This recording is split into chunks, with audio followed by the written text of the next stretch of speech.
Hello everyone, welcome our online classes. So students, हम लोग discuss कर रहे हैं डेमोक्रेटिक पॉलिटिक्स सेकेंड के कोर्स पे क्लास 10th की एनसीईआरटी बुक के chapter first power sharing.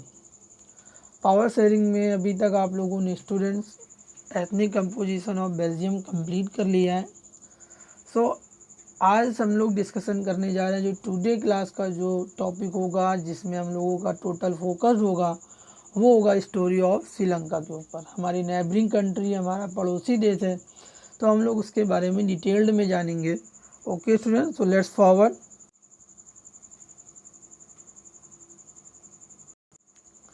About me students, I am Fasimit Mohar, faculty of social science at TD public school Aliganj Etah. Students, let's forward. So students, ethnic composition of Sri Lanka. So students, start करते हैं अपनी आज के topic को, और total सबको focus करके इस टॉपिक को लिसन करना है, वॉच करना है। उसके बाद जो आपका डिस्कशन सेशन होगा उस पर आप लोग क्वेश्चन करेंगे। आप लोग इस चीज़ को ध्यान रखा करें, जब सेशन चल रहा हो, जब आप वीडियो को वॉच कर रहे हो, जब क्लास ड्यूरिंग क्लास में किसी को कोई मैसेज नहीं करना होता है। ओके स्टूडेंट्स, सो इस चीज़ का आप लोग ख्याल रखें, बहुत ही इम्पोर्टेंट बात है ये। तो इसमें स्टार्ट करते हैं। Sri Lanka an island nation just few kilometers off the southern coast of Tamil Nadu. Sri Lanka एक आइलैंड कंट्री है स्टूडेंट्स। श्रीलंका एक आइलैंड नेशन है। आइलैंड नेशन स्टूडेंट्स वो कंट्री होती है, वो लैंड होती है जो ज़मीन से चारों तरफ से पानी के टुकड़े, पानी से सराउंडेड हो, वाटर से सराउंडेड हो। तो आप देख सकते हैं इधर वन साइड भी वाटर है, इस साइड भी वाटर है, इस साइड भी वाटर है एंड इस साइड भी वाटर है। तो जिसके चारों तरफ पानी हो वो लैंड क्या होती है? आइलैंड होती है। आप देख सकते हैं इंडियन ओशियन से घिरा हुआ है श्रीलंका, और ये हमारा प्यारा भारत देश, दिस इज अवर इंडिया। तो ये हमारा प्यारा भारत देश है। हमारे प्यारे भारत देश के स्टेट तमिलनाडु से कुछ ही किलोमीटर पर ये श्रीलंका आपका है। तो स्टूडेंट्स देखिए, तो श्रीलंका एन आइलैंड नेशन, तो आइलैंड कौन सी लैंड होती है? जो students surrounded with water four side, चारों दिशाओं से जो जमीन का टुकड़ा पानी से घिरा होता है। देखिए first side, second side, third side and fourth side, यानी north, south, west and east, 4 direction हो गए, चारों तरफ वाटर ही वाटर है। तो ये है island. Okay students, Sri Lanka an island nation just a few kilometers off the southern coast of Tamil Nadu. तो ये आपका तमिलनाडु स्टेट है ये। तो तमिलनाडु स्टेट से just a few kilometers off, कुछ ही किलोमीटर्स पर हमारा पड़ोसी देश श्रीलंका है। ओके स्टूडेंट्स, पॉपुलेशन इसकी कितनी students? 2 crore, same as Haryana.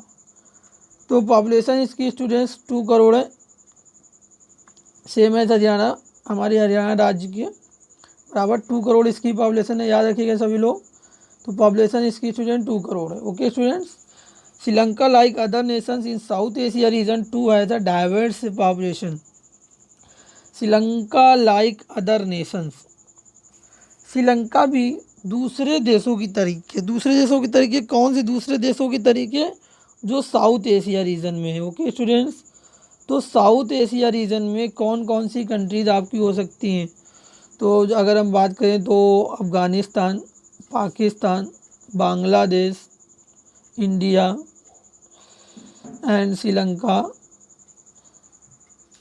ये जो कंट्रीज़ हैं ये आप कह सकते हो साउथ एशिया रीजन की बिग कंट्रीज़ हैं, इम्पॉर्टेंट कंट्रीज़ हैं। ओके स्टूडेंट्स, तो आप ये पाओगे इन कंट्रीज़ की जो पॉपुलेशन है वो बहुत ही डाइवर्स है। ओके स्टूडेंट्स, डाइवर्स का मतलब ये है यहाँ पर अलग अलग एथनिसिटी के लोग पाए जाते हैं। यहाँ पे अलग अलग लैंग्वेजेस बोली जाती हैं, डिफरेंट लैंग्वेजेस हैं, डिफरेंट रिलीजन्स हैं। तो इस तरीके की जो कंट्री होती है जहाँ पे डाइवर्सिटी होती है यानी अनेकता, तो आप तो जानते हैं इंडिया में भूली जाती है, हमारे यहाँ अनेकता में एकता यानी डाइवर्सिटी विथ यूनाइटी या diversity with unity, diversity with unity यानी अनेकता में एकता। तो इन जितने भी हमारे साउथ एशिया रीजन की कंट्रीज़ हैं वहाँ पर सबके यहाँ एक ही तरह डाइवर्स पॉपुलेशन है, डिफरेंट लैंग्वेजेस हैं, डिफरेंट रिलीजन्स हैं, डिफरेंट कल्चर्स के लोग हैं, तो इसको डाइवर्स बोलते हैं। तो श्रीलंका में भी सेम सिचुएशन है। Okay students, let's forward.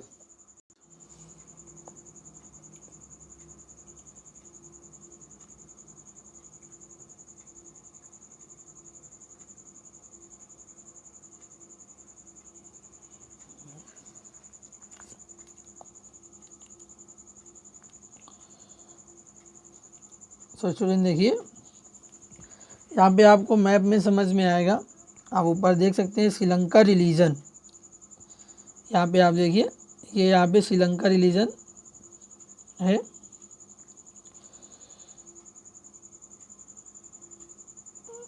तो स्टूडेंट आप देखिए श्रीलंका जो येलो कलर का जो पार्ट है स्टूडेंट्स, जितना भी येलो कलर में पार्ट है ये बुद्धिस्ट का है, जितना भी येलो कलर में आपको पार्ट दिख रहा है, येलो से थोड़ा ऐसा ग्रीन थोड़ा साइड में, ये आपको बुद्धिस्ट रिलीजन को दिखा रहा है।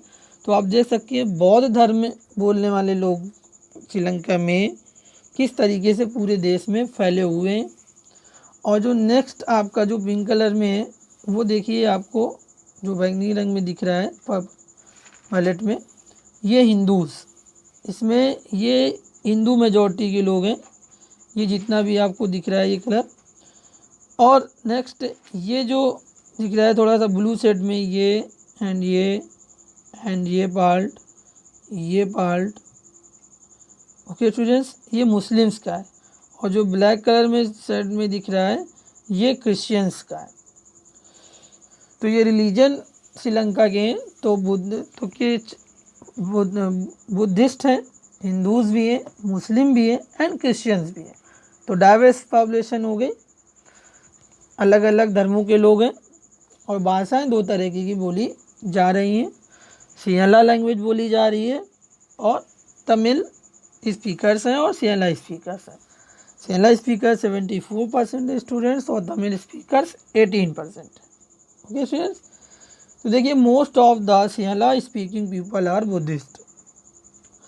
तो most of the Sinhala speaking,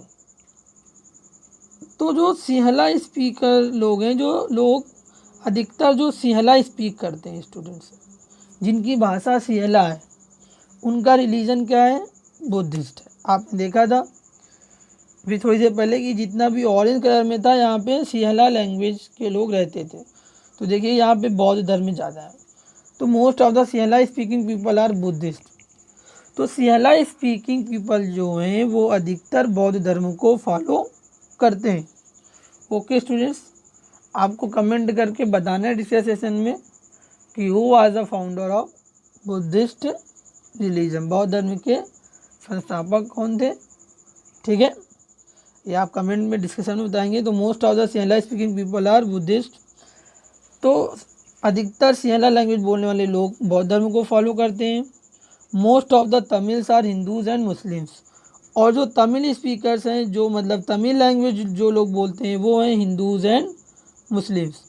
तो तमिल स्पीकर्स जो तमिल लैंग्वेज बोल रहे हैं वो हैं हिंदू और मुस्लिम। तमिल लैंग्वेज बोलने वाले लोग हिंदू और मुस्लिम रिलीजन को फॉलो कर रहे हैं, जबकि सिंहला लैंग्वेज बोलने वाले लोग बौद्ध धर्म को फॉलो कर रहे हैं। अब देयर आर 7% क्रिश्चियंस। यहाँ पे 7% स्टूडेंट क्रिश्चियंस भी हैं जो ईसाई धर्मों को फॉलो करते हैं, और वो दोनों ही लैंग्वेज स्पीक करते हैं, तमिल भी करते हैं और सिंहला भी करते हैं। Okay students, let's forward. So students, अब हम लोग जो डिस्कस करने जा रहे हैं वो आपके एनसीईआरटी बुक में नहीं है, लेकिन उस एनसीईआरटी बुक के टॉपिक को समझने के लिए मैं आपको थोड़ा सा हिस्ट्री का बैकग्राउंड बताना चाहता हूँ श्रीलंका की कहानी में, कि आखिर श्रीलंका का जो इतिहास रहा है वो किस तरीके से रहा है। आप जब इस चीज़ को समझ लेंगे तो श्रीलंका की इस स्टोरी को समझने में आपको डिफ़िकल्ट नहीं होगा। So student, the policies of colonial times. Colonial times students मतलब ब्रिटिश टाइम। आप जानते हैं इंडिया जो हमारा जो देश था वो भी ब्रिटिश की एक कॉलोनी थी, उसी तरीके से श्रीलंका भी हमारी ब्रिटिश की एक कॉलोनी थी। तो ब्रिटिश पीरियड में हम श्रीलंका की कंट्री की सिचुएशन पर थोड़ा सा डिस्कस करना चाहते हैं। British more representation of Tamils in education, jobs, government, civil service, both higher and lower post. तो मोर रिप्रेजेंटेशन ऑफ तमिल्स किसमें? एजुकेशन में, जॉब्स में यानी गवर्नमेंट जॉब्स में, सिविल सर्विसेज में, हायर एंड लोअर पोस्ट में। यानी श्रीलंका में आप देख रहे हैं जो मेजॉरिटी में कम्युनिटी है वो है सिंहला, जो माइनॉरिटी में वो है तमिल। लेकिन ब्रिटिश पीरियड में आप समझ सकते हैं कि किसका डोमिनेंस था, ब्रिटिशर्स ने किसको आगे बढ़ाया।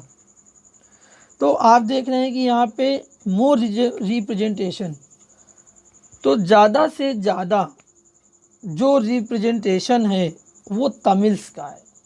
चाहे वो एजुकेशन की बात करें आप, चाहे वो नौकरियों में बात करें, चाहे वो गवर्नमेंट सिविल सर्विस में बात करें, और उच्च पदों पर भी, हायर पोस्ट पर भी और लोअर पोस्ट पर भी।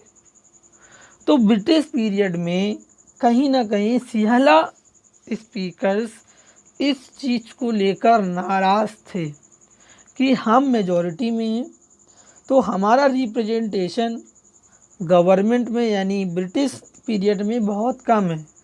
ना तो हम एजुकेशन में तमिल्स के बराबर हैं, ना हमको नौकरियां मिल रही हैं तमिल्स के शेयर में, ना हमें गवर्नमेंट सिविल सर्विस में चांस मिल रहा है, चाहे वो हायर पोस्ट पर हो चाहे वो लोअर पोस्ट पर हो। तो ये स्टोरी आप अपने माइंडसेट में सेटअप कर लीजिए स्टूडेंट्स कि कॉलोनियल टाइम्स में यानी ब्रिटिश पीरियड में क्या कहानी थी श्रीलंका की। ब्रिटिश पीरियड में तमिल्स का डोमिनेंस था सिंहला स्पीकर्स के ओवर, उनके ऊपर। तो जो मेजॉरिटी में वो उनका कोई रिप्रेजेंटेशन यहाँ पर नहीं दिख रहा है, जबकि जो माइनॉरिटी में वो एजुकेशन में भी, गवर्नमेंट जॉब्स में भी, सिविल सर्विस में भी, हायर एंड लोअर पोस्ट पर हैं। So student let's forward. So students, after independence in 1948, अब श्रीलंका आज़ाद हो गया स्टूडेंट्स।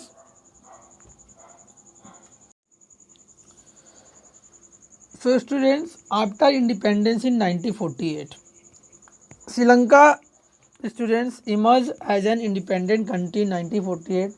श्रीलंका एक स्वतंत्र राष्ट्र के रूप में 1948 में विश्व पटल पर उभरा, इमर्ज हुआ 1948 को स्टूडेंट्स। उसके बाद क्या हुआ, 48 के पहले की स्टोरीज आपको पता है, कॉलोनियल टाइम्स में क्या श्रीलंका की स्टोरी है। तमिल्स का डोमिनेंस है, वो एजुकेशन में, गवर्नमेंट जॉब में, सिविल सर्विसेज में, हायर एंड लोअर पोस्ट पर का बहुत रिप्रेजेंटेशन है। अब श्रीलंका आज़ाद हुआ और श्रीलंका ने भी पार्लियामेंट्री डेमोक्रेसी को अडॉप्ट किया, जैसा कि इंडिया में पार्लियामेंट्री डेमोक्रेसी को अडॉप्ट किया गया था, यानी संसदीय लोकतंत्र को। ठीक है, पार्लियामेंट्री डेमोक्रेसी को अडॉप्ट किया गया विथ मेजोरिटेरियन रूल। किस रूल के साथ? मेजोरिटेरियन रूल के साथ, यानी बहुसंख्यकवाद शासन के साथ। अब इलेक्शन होंगे, ठीक है, जनरल इलेक्शंस हो गए। तो आप गेस करके बताइए किसकी गवर्नमेंट बनेगी, किस स्पीकर्स की डेमोक्रेसी में। आप क्योंकि मेजोरिटेरियन रूल है, मेजोरिटेरियन रूल का मतलब ये है कि जिस कम्युनिटी के लोग ज़्यादा होंगे उन्हीं कम्युनिटी के लोगों के मेंबर्स इलेक्शन में चुनाव जीत कर आएंगे।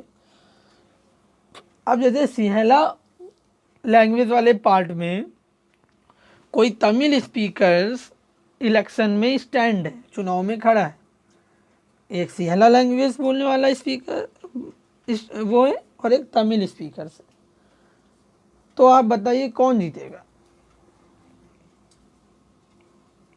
सीएलआई स्पीकर्स वाला कैंडिडेट विन होगा, क्योंकि उसके लोगों के नंबर्स ज़्यादा हैं। सीएलआई स्पीकर 74% है पूरी कंट्री में, जबकि तमिल्स ओनली 18% है। अब क्योंकि जो पार्लियामेंट्री डेमोक्रेसी होता है उसमें ये चीज़ होती है स्टूडेंट्स कि जिन लोगों का नंबर्स ज़्यादा होता है वही इलेक्शन को विन करते हैं। तो पार्लियामेंट्री डेमोक्रेसी के जो एग्जांपल है वो इंडिया है, ठीक है, यूके भी है, ब्रिटेन भी है। तो ब्रिटेन वगैरह में पार्लियामेंट्री डेमोक्रेसी में कोई प्रॉब्लम नहीं है थी अडॉप्ट करने में, क्योंकि वहाँ पे इतनी डाइवर्सिटी नहीं है, ना तो वहाँ पे इतनी एथनिसिटी के लोग हैं। वहाँ पे एक ही कल्चर, एक ही तरह के लोग हैं, तो वहाँ पे पार्लियामेंट्री डेमोक्रेसी में कोई प्रॉब्लम नहीं। जबकि हमारे यहाँ साउथ एशिया रीजन में डाइवर्स पॉपुलेशन पाई जाती है, तो हमारे सामने प्रॉब्लम आ रही थी पार्लियामेंट्री डेमोक्रेसी में मेजोरिटेरियन रूल की, ठीक है। इसी डर की वजह से मोहम्मद अली जिन्ना ने पार्टीशन की बात की थी। वो कह रहे थे कि आप पार्लियामेंट्री डेमोक्रेसी को अडॉप्ट कर रहे हैं तो हिंदूज मेजॉरिटी में जबकि मुस्लिम माइनॉरिटी में, हम कभी गवर्नमेंट में हम कभी सेंट्रल में अपनी गवर्नमेंट नहीं बना पाएंगे, स्टेट में अपनी गवर्नमेंट नहीं बना पाएंगे, अपनी सरकार नहीं बना पाएंगे, क्योंकि हम नंबर्स में कम हैं। फिर भी हमारे जो कॉन्स्टिट्यूशन मेकर थे, संविधान निर्माता थे, वो ये कह रहे थे कि हम पार्लियामेंट्री डेमोक्रेसी अडॉप्ट करेंगे, लेकिन हम आपको रिजर्वेशन भी देंगे। आपने क्लास 9 में पढ़ा था, रिजर्वेशन सिस्टम इसी चीज़ से बचने के लिए दिया गया था, मेजोरिटेरियन रूल से, कि कहीं एक ही कम्युनिटी के लोगों का डोमिनेंस ना हो सारे स्टूडेंट्स। तो मोहम्मद अली जिन्ना की वो जो शंका थी वो गलत थी, क्योंकि वो कहीं ना कहीं इन चीज़ों को समझ रहे थे, लेकिन उनका आइडिया वो गलत था। लेकिन हम श्रीलंका की स्टोरी पे फिर से आते हैं स्टूडेंट। तो ये पार्लियामेंट्री डेमोक्रेसी अडॉप्ट की गई विद मेजोरिटेरियन रूल के साथ। अब क्योंकि तमिल से इसमें मिनॉरिटी में स्टूडेंट्स 18% हैं, जबकि सीएलआ 74% है। तो Tamils could never gain majority in this system. अब इस तरीके की व्यवस्था में तमिल्स तो कभी बहुमत में आएंगे ही नहीं, यानी वो कभी भी चुनाव जीत ही नहीं सकते। बिल्कुल सही है, नहीं जीत सकते। Tamils could never gain majority in this system. Sri Lanka को सीखने की क्या ज़रूरत थी? यहाँ पर रिजर्वेशन सिस्टम लाना चाहिए था, तमिल्स को भी प्रोटेक्ट करना चाहिए था, कुछ सीटों को रिजर्व करना चाहिए था सिंहला एरिया में भी, कि सिंहला क्षेत्र में भी तमिल्स ही वो कैंडिडेट उस सीट पे लड़ेगा। तो इससे फाइटिंग सिचुएशन ना बनती, लड़ाई की स्थिति ना बनती, लेकिन ये सब नहीं किया गया। इन सब स्टेप्स को नहीं फॉरवर्ड किया गया, इन सब कदमों को नहीं उठाया गया, जिसकी वजह से प्रॉब्लम्स आ रही हैं। अब प्रॉब्लम्स क्या आएंगे अब वो आगे देखेंगे। तो इस सिस्टम में अभी आप समझिए तमिल्स को मेजॉरिटी नहीं मिल सकती है मेजोरिटेरियन रूल में। Next, Sinhala parties. अब क्योंकि देश आज़ाद हो चुका है, डेमोक्रेसी आ गई है, अलग अलग पार्टीज बननी, तो सिंहला पार्टी, जितनी भी सिंहला पार्टीज हैं, try to bridge the difference in education and jobs by bringing in policies favouring Sinhalese. तो अब सिंहला जो लोग हैं अब वो ब्रिज बना रहे हैं। ब्रिज का मतलब समझ रहे हैं, यानी वो डिफरेंस ख़त्म कर रहे हैं। ओके स्टूडेंट्स, वो जो तमिल्स और सिंहला लोगों के बीच में डिफरेंस है, भाईचारे का वो पुल नहीं बांध रहे हैं, वो भाईचारे के लिए वो प्रयास नहीं हो रहा। अब यहाँ पे वो डिफरेंस ये कर रहे हैं, मान लीजिए कॉलोनियल पीरियड में तमिल्स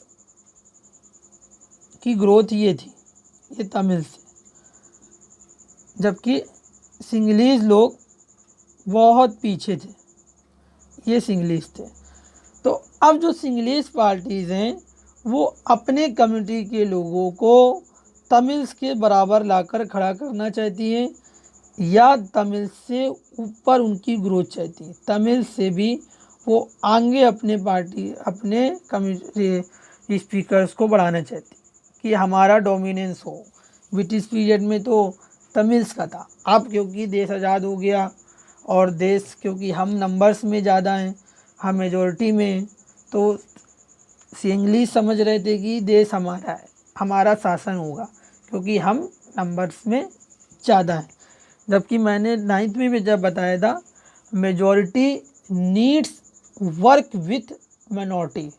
जो मेजॉरिटी में होते हैं उनको माइनॉरिटी के साथ साथ साथ चलने की ज़रूरत होती है, ना कि उनको पीछे छोड़ देना, ना कि उनको दबा देना, ना कि उनके कल्चर को रिकॉग्नाइज ना करना, उनके कल्चर को ही ख़त्म कर देना, उनको परेशान करना। ऐसा नहीं होता। Majority needs work with minority. ज़रूरत ये है कि मेजॉरिटी को माइनॉरिटी के साथ मिलकर काम करने की, लेकिन श्रीलंका में ऐसा कहीं भी होता दिख नहीं रहा है। अब वो डिफरेंस ख़त्म करना चाहते हैं किस सेक्टर्स में? एजुकेशन में। अभी तक आप जानते हैं एजुकेशन में तमिल्स बहुत आगे हैं। गवर्नमेंट जॉब्स में भी हर जगह तमिल्स हैं, हायर पोस्ट में भी, लोअर पोस्ट में भी। ब्रिंगिंग इन पॉलिसीज़, अब वो नई नई पॉलिसीज़ ला रहे हैं गवर्नमेंट की, क्योंकि गवर्नमेंट इस समय सिहला गवर्नमेंट है, तो वो सरकार में ऐसी नीतियाँ बन रही हैं, ऐसी पॉलिसीज़ बन रही हैं जो सिंगलिश के फेवर में है, जो उनके पक्ष में, और अगेंस्ट किसके हैं? तमिल्स के। Okay students, let's forward now. So students, उसी सीरीज़ में जो पॉलिसीज़ में की जा रही है सिंगलिश के फेवर्स में की जा रही हैं, तो क्या किया गया? एक एक्ट लाया गया जिसमें क्या किया गया? सिहला लैंग्वेज, जो सिहला लैंग्वेज है, made the only official language in 1956। तो एक कानून आया जिसमें सिहला लैंग्वेज को श्रीलंका की ऑफिशियल लैंग्वेज बना दी गई। Tamils made to resign from government job, Tamils को सरकारी नौकरियों से इस्तीफ़ा देना पड़ा। अब इस्तीफ़ा क्यों देना पड़ा भाई? देखिए, अब सिहला लैंग्वेज को श्रीलंका में ऑफिशियल लैंग्वेज बना दिया गया। ओके स्टूडेंट्स, आधिकारिक भाषा बना दिया गया कि सिहला लैंग्वेज श्रीलंका की आधिकारिक भाषा है। ऑफिशियल लैंग्वेज का ये मतलब है कि आप ऑफिशियल वर्क में अब सिर्फ सिहला लैंग्वेज का ही यूज कर सकते हैं। और इसका क्या मीन्स हुआ कि अगर आपको सिहला लैंग्वेज का नॉलेज नहीं है, अगर आप ऑफिशियल वर्क, आधिकारिक काम सिहला लैंग्वेज में नहीं कर सकते हैं, तो आपको रिज़ाइन देना पड़ेगा। सिंपल सी बात है, क्योंकि ऑफिशियल लैंग्वेज है। अब क्या हुआ देखिए, अब 56 में सिहला लैंग्वेज को ऑफिशियल लैंग्वेज बना दिया गया। अब कोई एक रात में, अब कोई तमिल स्पीकर से जो गवर्नमेंट जॉब पर है, अब आज कानून बना और उससे कहा जाएगा कि कल आपको सिहला में वर्क करना है, कल सारा काम सिहला लैंग्वेज में होगा। तो हाउ इज़ पॉसिबल? ये कैसे संभव है कि कोई बंदा, कोई भी पर्सन एक रात में दूसरी लैंग्वेज को सीख सके? तो जब आपको ऑफिशियल लैंग्वेज ही नहीं आती है तो आपको रिज़ाइन देना पड़ेगा। मैं अगर आप लोगों से कहूँ कि कल से आपकी पढ़ाई, कल से आपकी स्टडी उर्दू में होगी या कन्नड़ में होगी या तमिल में होगी, और जिसको तमिल, कन्नड़ या अदर लैंग्वेज नहीं आती है उसका स्कूल से नाम कट कर दिया जाएगा। अगर आती है तो आप क्लास आओ, नहीं आती है तो आपका नाम कट कर दिया जाएगा। तो आप मजबूरी में स्कूल नहीं जाएंगे, क्योंकि आप पढ़ाई तो तमिल में होनी है, कन्नड़ में होनी है, और आपको आती है हिंदी और इंग्लिश। तो जब लैंग्वेज ही आपको नहीं आती तो आप स्कूल करने क्या आएंगे? तो आप स्कूल छोड़ देंगे, आप ऐसे स्कूल में जाएंगे जहाँ पे हिंदी इंग्लिश में पढ़ाई हो रही हो। सिंपल सी बात। तो यही तमिल्स के साथ हो रहा है। अब उन्होंने सिंगला गवर्नमेंट ने सिहला लैंग्वेज को 56 में बना दिया ऑफिशियल लैंग्वेज। अब जितने भी तमिल से जो गवर्नमेंट जॉब में थे, अब उनको इस लैंग्वेज का यूज़ करना था ऑफिशियल पर्पस में। ऑफिसेज में, और वो एक रात में होना संभव नहीं था। तो बहुत सारे तमिल्स ने सरकारी नौकरियों से इस्तीफा दे दिया। बहुत ही मेन पॉइंट है स्टूडेंट, इसको याद रखिएगा, जी के क्वेश्चन है। एमसीक्यू में सीबीएसई बोर्ड एग्जाम में पूछ लेता है कि सियाला लैंग्वेज को ऑफिशियल लैंग्वेज कब बनाया गया, एमसीक्यू में क्वेश्चन आता है 1956। ओके, नेक्स्ट इन्होंने क्या स्टेप अपनाया, इनकी नेक्स्ट पॉलिसी क्या थी। फर्स्ट पॉलिसी तो आप देखिए किस तरीके से अपने लोगों को डोमिनेंस करना चाहते हैं, तमिल के ऊपर अपना वर्चस्व लाना चाहते हैं सिंगलेज। कॉलेज एजुकेशन में आप जानते हैं, एजुकेशन में भी कॉलोनियल पीरियड में, ब्रिटिश पीरियड में तमिल्स का रिप्रेजेंटेशन बहुत था। ओके स्टूडेंट्स, तो कॉलेज एजुकेशन में क्या किया गया, restricted entry for Tamils, Tamils की एंट्री रोक दी गई, यानी तमिल्स स्टूडेंट्स को बैन कर दिया गया। ज़्यादा से ज़्यादा जो कट ऑफ लिस्ट थी, जो ज़्यादा से ज़्यादा जो एडमिशन हो रहे थे, अब वो सिंगलीज स्टूडेंट्स के हो रहे थे। अभी तक तमिल्स जो भी कट ऑफ लिस्ट या मेरिट लिस्ट जा रही थी वो नंबर्स के अकॉर्डिंग जाए, लेकिन अब ये सब ख़त्म किया गया क्योंकि तमिल्स बहुत ही इंटेलिजेंट थे, उनके लोगों के एडमिशन हो जाते थे आसानी, क्योंकि उनके मार्क्स अच्छे होते थे। उससे इंग्लिश शुरुआत से ही एजुकेशन में थोड़ा पीछे थे। उन्होंने कहा कि अब ऐसा नहीं होगा, अब आप लोगों को बैन किया जाता है, आप लोगों के लिए कॉलेज यूनिवर्सिटी में प्लेस नहीं है। हाँ, अगर सीटें बचेंगी तो उसके बाद आपका एडमिशन आपको मिलेगा, क्योंकि 74% है, खुद ही नंबर्स में इतने ज़्यादा हैं कि सीटें बचने का चांस ही नहीं है, क्योंकि अब पढ़ने का मौका मिल रहा है, न्यू न्यू इन्वायरमेंट है, तो सब पढ़ना चाहते हैं इस इंग्लिश में। तो तमिल्स का तो भाई एंट्री हो बैन कर दी गई कि आप प्रतिबंध हो गया, आप स्कूल कॉलेज यूनिवर्सिटी में नहीं जा सकते। तो आप ये बताइए, जो अब उसकी नौकरी भी गई, कोई पेरेंट्स था जो गवर्नमेंट जॉब में था, उसकी जॉब गई, अब उसका बच्चा भी कॉलेज में नहीं जा सकता है, तो कहीं ना कहीं तो अंदर गुस्सा आएगा, कहीं ना तो ये लोगों में नाराज़गी आएगी। और जब यूथ, जब नौजवान जो होता है, जब वो एजुकेशन नहीं लेता है, जब वो पढ़ाई के रास्ते पे नहीं होता है, तो कहीं ना कहीं वो नेतागिरी के रास्ते पर चला जाता है, पॉलिटिक्स में इन्वॉल्व हो जाता है। तो यही हुआ, तमिल्स जो यूथ थे, जो नौजवान थे, जब उनको कॉलेज यूनिवर्सिटी में बैन कर दिया गया तो वो राजनीति में उतर आए, वो राजनीति करने लगे, पॉलिटिक्स करने लगे, और अपने राइट्स के लिए, अपने अधिकारों के लिए आवाज़ उठाने लगे। ठीक है, नेक्स्ट स्टेप क्या लिया गया, Tamils media and literature band. Tamil media, जो तमिल्स मीडिया थे, रेडियो चैनल से उन सभी को बंद कर दिया गया, न्यूज़पेपर्स पब्लिश होना बंद हो गए, तमिल्स का कुछ नहीं निकलेगा, सब कुछ अब सिंगलिश का ही, यानी तमिल्स का ही होगा। Tamils media and literature band, Tamil media और लिटरेचर बैन हो गया, प्रतिबंध हो गया कि कोई भी न्यूज़पेपर्स ये सब पब्लिश नहीं होगा, कोई भी लिटरेचर साहित्य वगैरह जो होते हैं वो पब्लिश नहीं होंगे, कोई भी राइटर अब तमिल लैंग्वेज में ये सब पब्लिश नहीं करेगा, ये सब अब नहीं चलेगा। अगर आपको करना है सियाला में कीजिए, नहीं तो आप चुपचाप बैठिए। तो इस तरीके की पॉलिसी आप बताइए, देश में यूनिटी लाएगी कि डिसयूनिटी लाएगी, एकता होगी कि अलगाववाद होगा, लोग एक दूसरे के खिलाफ जलन महसूस करेंगे या एक दूसरे के खिलाफ लोगों के मनों में हेट आएगी या लव आएगा। आप समझ सकते हैं इस तरीके की पॉलिसीज बन रही है तमिल्स के लिए। ब्रिटिश पीरियड में क्या रहा, ये इतना ज़रूरी नहीं था, क्योंकि वो ब्रिटिशर्स थे, उन्होंने हमेशा से डिवाइड एंड रूल को ही फॉलो किया है, बांटो और राज करो के तहत। तो अब क्योंकि देश आपका आज़ाद हो गया था, आप लोगों को दोनों कम्युनिटी को साथ में लेकर चलना चाहिए था, लेकिन यहाँ पर ये नाराज बैठे हुए हैं तमिल से। कन्फ्रंटेशनल पॉलिटिक्स बिगेन,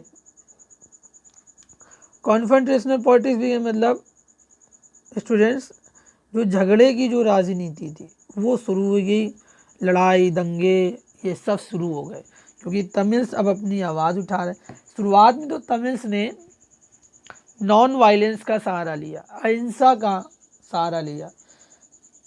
जो फर्स्ट स्टेज था उनके स्ट्रगल का, उनकी अपनी डिमांड को रेस करने का, अपनी मांगों को उठाने का, तो वो पहले तो उनका गांधी जी वाला फार्मूला था, नॉन वायलेंस, अहिंसात्मक। लेकिन धीरे धीरे आप जानते हैं जो कुछ नौजवान थे वो इसके पक्ष में नहीं थे, वायलेंस हो रहे थे, वो हिंसा करने पर आ गए। और उन्हीं चीज़ों को लेकर जब 56 में जब सिंहला लैंग्वेज को ऑफिशियल लैंग्वेज बनाया गया, तब भी देश में दंगे हुए। तो मल्टीपल राइट्स, बहुत सारे दंगे हुए, लेकिन जो देश में जो प्रमुख दंगे हुए वो 56 में हुए, 58 में हुए, 77 में हुए एंड 83 में हुए। याद रखिएगा, multiple rights in 1956, 58, 77 and 83। Let's, जब भी स्टूडेंट जब राइट्स होते हैं तो इस तरीके की पिक्चर्स या इस तरीके का एटमॉस्फेयर होता है जिस तरीके से आप देख रहे हैं। देखिए ये दंगे की एक पिक है, लोग बिल्कुल वायलेंस हो जाते हैं, रिसोर्सेस को डिस्ट्रॉय करने लगते हैं। ये देखिए यहाँ पर उपद्रव हो रहा है और किस तरीके से आगजनी की जा रही है व्हीकल्स में। सो स्टूडेंट लेट्स फॉरवर्ड, ये एक राइट्स की पिक है जो आप समझ सकते हैं कि दंगे वगैरह में क्या होता है। तो इन सच circumstances or discriminatory policies, armed groups started forming in 1970। तो इस तरीके की परिस्थिति में, सर्कमस्टेंसेस में discriminate students,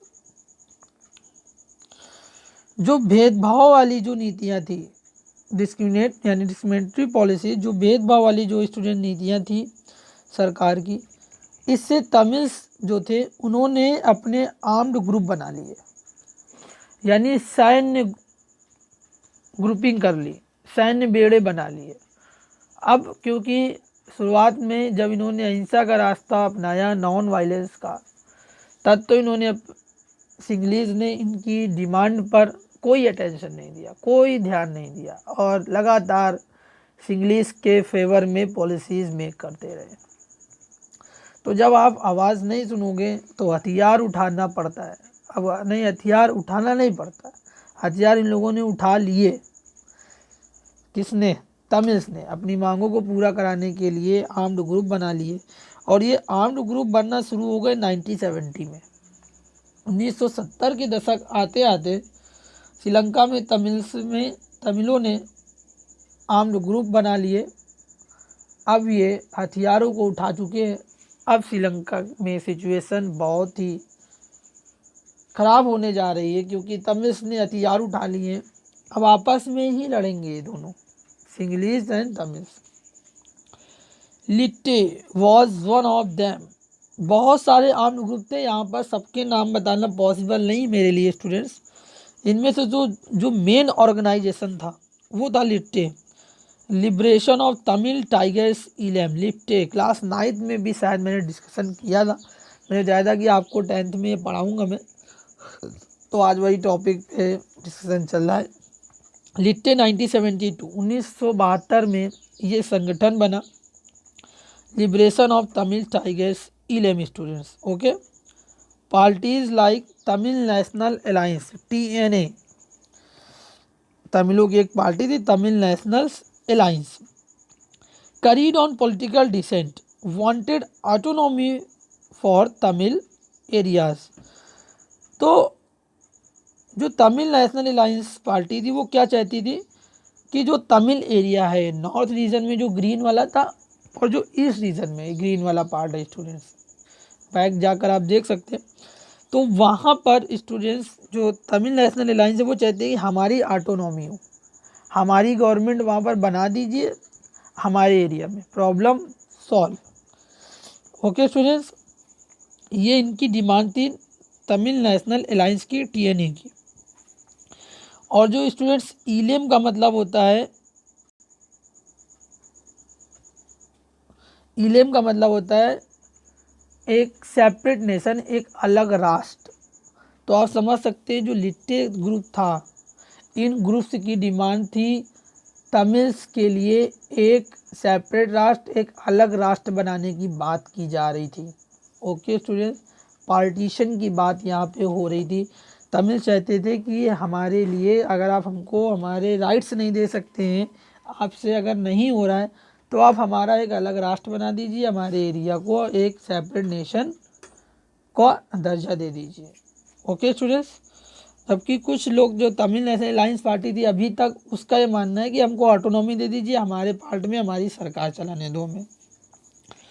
the large Tamil diaspora, बहुत बड़ी डायस्पोरा मतलब स्टूडेंट्स जानते हैं जो नागरिक आपके देश के होते हैं वो बाहर रहते हैं।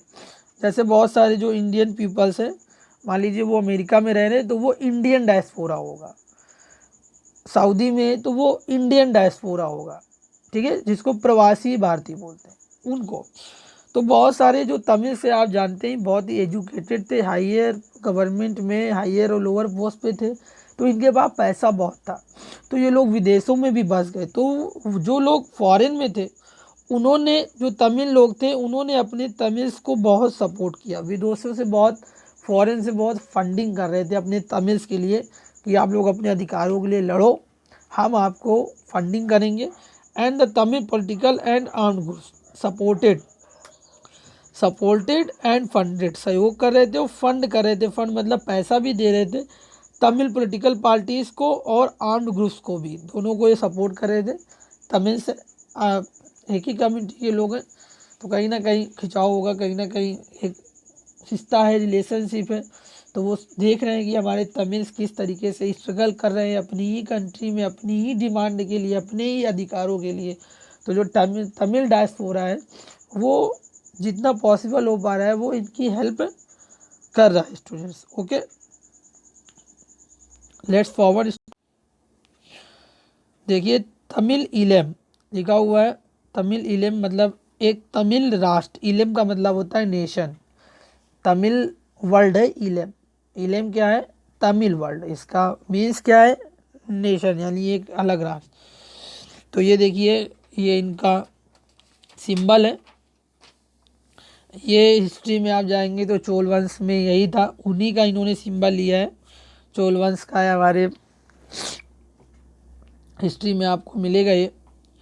तो इसका जो लीडर था ये था वेलुपिल्लई प्रभाकरण, वेलुपिल्लई प्रभाकरण इसका लीडर था students, Velupillai Prabhakaran.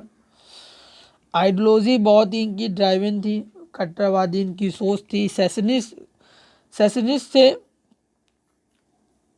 Okay students, यानी ये बॉम्बिंग सुसाइड करते थे, बॉम्बिंग सुसाइड मतलब अगर कोई सिंहला लीडर्स है तो अपने बॉडी में बम लगाया, अपने बॉडी में बम लगाकर उसके पास जाकर खुद को उड़ा देना, ये इनका जो ऑर्गेनाइजेशन था बहुत ही संगठन के रूप में था ये लिट्टे, और बहुत ही डिसिप्लिन था, आर्मी ग्रुप था बिल्कुल इनका, सेम बिल्कुल आर्मी वर्क था। ओके स्टूडेंट्स, कोई भी ऐसा नहीं है कि कोई भी कुछ, हर तरीके की चीज़ें हों, बिल्कुल डिसिप्लिन के साथ ग्रुप को बना रखा था वेलुपिल्लई प्रभाकरण ने। Suicide bombings against Tamil liberals too, ये सुसाइड बॉम्बिंग्स करने में माहिर थे, और ऐसा नहीं कि इन्होंने सिर्फ सिंगलीज लीडर्स को ही मारा, इन्होंने तमिल्स को भी, जो तमिल लीडर्स थे उनको भी मारा, किनको, जो लिबरल्स वाले थे, जो लिबरल सोच के लोग थे, जो कह रहे थे कि नहीं थोड़ा सा एडजस्ट करते हैं सिंगलीज के साथ, मिलकर थोड़ा बहुत एडजस्ट कर लेते हैं, तो उनको बम से उड़ा दिया गया। इन्होंने कहा कि एडजस्ट करो, आप एडजस्ट हो जाओ अब सीधा, तो उनको बम से उड़ा दिया गया लिबरल्स लोगों को। तो बहुत सारे तमिल लीडर्स को भी इन लोगों ने मारा, अपने ही लीडर्स को। और ran a shadow government in north and east region, और लिट्टे की गवर्नमेंट चल रही थी नॉर्थ रीजन में और ईस्ट रीजन में। कहने को तो पूरे श्रीलंका में सिंगलीज गवर्नमेंट थी, लेकिन जब लिट्टे का फॉर्मेशन हुआ, जब वेलुपिल्लई प्रभाकरण का उदय हुआ, तो उसके बाद नॉर्थ और ईस्ट रीजन में सरकार, जो वास्तविक सरकार जो चल रही थी वो चल रही थी लिट्टे की, नाम की सरकार थी सिंगलीज, लेकिन डोमिनेंस, वर्चस्व किसका था, लिट्टे का था। लिट्टे के हॉस्पिटल्स थे, लिट्टे के हाउसेस थे, लिट्टे के स्कूल थे तमिल्स के, मतलब एक तरीके से शैडो गवर्नमेंट का मतलब होता है एक सरकार के समानांतर सरकार चलाना, ठीक है, यानी एक अलग तरह एक सरकार, एक अलग सरकार चल रही है, आपकी भी चल रही, हमारी चल रही, तो उनकी कम चल रही और तो एक शैडो गवर्नमेंट चल रही थी नॉर्थ और ईस्ट रीजन में स्टूडेंट्स। सबसे इंटरेस्टिंग चीज़ तो इनके पास नेवी और एयरफोर्स विंग भी थी। एयरफोर्स में इनके पास 4-5 ही मतलब विमान थे, लेकिन नाम तो हो गया एयरफोर्स है, 4 से 5 ही विमान है लिट्टे के पास, लेकिन एयरफोर्स, लेकिन इनकी नेवी बहुत ही स्ट्रॉन्ग थी स्टूडेंट्स। ओके, नेवी बहुत ही स्ट्रॉन्ग थी, जबकि एयरफोर्स में इनके पास 4-5 विमान इनके पास आ गए हैं कहीं से, तो इन्होंने उसको नाम तमिल लिट्टे एयरफोर्स रख दिया था। Okay students, let's forward now. ये देखिए स्टूडेंट्स, ये आपके हैं वल्लुपिल्लई प्रभाकरण, ये स्टूडेंट्स वल्लुपिल्लई प्रभाकरण है, ये आपके वल्लुपिल्लई प्रभाकरण है, इनको मैं क्रॉप कर देता हूँ। ये इस ऑर्गेनाइजेशन के हेड है, और देखिए बिल्कुल आर्मी की तरीके आपको डिसिप्लिन दिख रहा है, किस तरीके से ड्रेसअप है, किस तरीके से यहाँ पे अपने कमांडर को ये रिस्पेक्ट दे रहे हैं, बिल्कुल आर्मी की चीज़ें हैं। तो आप देख सकते हैं ये वल्लुपिल्लई प्रभाकरण स्टूडेंट्स। एक पिक और देखिए स्टूडेंट्स, ये वल्लुपिल्लई प्रभाकरण देखिए किस तरीके से इनके पास एम्यूनेशन है, हथियार हैं। देखिए स्टूडेंट्स वल्लुपिल्लई प्रभाकरण की ये नेक्स्ट पिक, वल्लुपिल्लई प्रभाकरण स्टूडेंट्स का स्टूडेंट्स फ्लैग है, देखिए टाइगर बना हुआ है, तमिल्स का एक अलग फ्लैग चल रहा है कंट्री में, एक ही कंट्री में 2 फ्लैग चल रहे हैं, तो फ्लैग है स्टूडेंट्स। सो स्टूडेंट्स आज का जो टॉपिक था, आज के टॉपिक को स्टूडेंट्स हम यहीं पर स्टॉप करते हैं, और स्टूडेंट नेक्स्ट क्लास में स्टोरी ऑफ जो लिट्टे के बारे में थोड़ा सा और भी हम जानेंगे, इंडियन कॉन्टेक्स्ट में किस तरीके से सुसाइड बॉम्बिंग्स की वजह से हमारे लीडर्स भी एक बहुत ही देश के बहुत ही बड़े नेता को लिट्टे ने बम से उड़ाया था, उनके बारे में जानेंगे। ओके स्टूडेंट, तो लेट्स फॉर क्लास में जो बेस्ट स्टूडेंट थे वो अंशु साके थे स्टूडेंट्स, तो आपका भी नाम इसी तरीके से यहाँ पे आ सकता है अगर आप वर्क करेंगे, अगर आप डिस्कशन सेशन में पार्टिसिपेट करेंगे, वर्क को कंप्लीट करेंगे। So students let's forward, so student next class में आगे पढ़ेंगे, तब तक के लिए thank you and please stay at home. Thank you.